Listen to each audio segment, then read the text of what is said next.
নমস্কার, আমি জ্যোতিষশাস্ত্রী শ্রী সনাতন বলছি।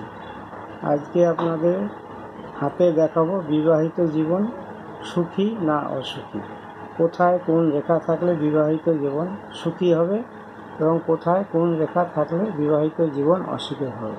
প্রথমে আমি দেখাচ্ছি বিবাহিত জীবন সুখের হবে কিনা। আপনার বিবাহ রেখা যদি এরকম সমান থাকে, বিবাহ রেখাটা যদি এরকম সমান থাকে তাহলে আপনার বিবাহিত জীবন মোটামুটি সুখে যাবে। তার সঙ্গে যদি এই হৃদয় রেখাটা এবং সোজা থাকে তাহলে বিবাহিত জীবন সুখে যাবে। যদি বিবাহিত জীবনে এই বিবাহিত রেখার উপর কোনো ক্রস চিহ্ন বা কোনো বিন্দু চিহ্ন থাকে তাহলে বিবাহিত জীবন অসুখী হবে। যদি বিবাহিত রেখা যদি এরকম করে এদিকে নেমে যায় তাহলে বিবাহিত জীবন অসুখী হবে। বিবাহিত জীবন যদি সুখী হবে যদি কোনো প্রভাবশালী রেখা এইখান থেকে যদি ভাগ্যরেখা থেকে যদি কোনো প্রভাবশালী রেখা আসে এই বিবাহ রেখার সঙ্গে যুক্ত হয় তাহলে আপনার বিবাহ জীবন সুখী হবে।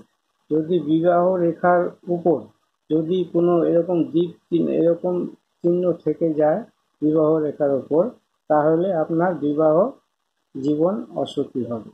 যদি বিবাহ রেখাটা এরকম দুভাগে ভাগ হয়ে যায় তাহলে আপনি হয়তো দুইজন একসঙ্গে থাকবেন কিন্তু বিবাহ জীবন অতটা সুখের হবে না, দুইজন না স্বতন্ত্রভাবে থাকবেন। সবচেয়ে ভালো হচ্ছে সুখী বিবাহিত জীবন যদি হতে হয় তাহলে আপনাকে বিবাহ রেখাটা সোজা হতে হবে এবং হৃদয় রেখাটা আপনার সোজা হতে হবে। কারণ যদি কোনো প্রভাবশালী রেখা বিবাহ রেখার সঙ্গে যুক্ত হয় ভাগ্যরেখা থেকে এসে তাহলে বিবাহিত জীবন সুখের হবে। আজ এই পর্যন্ত। এই ভিডিওটি যদি ভালো লাগে শেয়ার করবেন, কমেন্ট করবেন এবং আমার সঙ্গে যোগাযোগ করলে আমার মোবাইল নম্বর 9333828747। নমস্কার।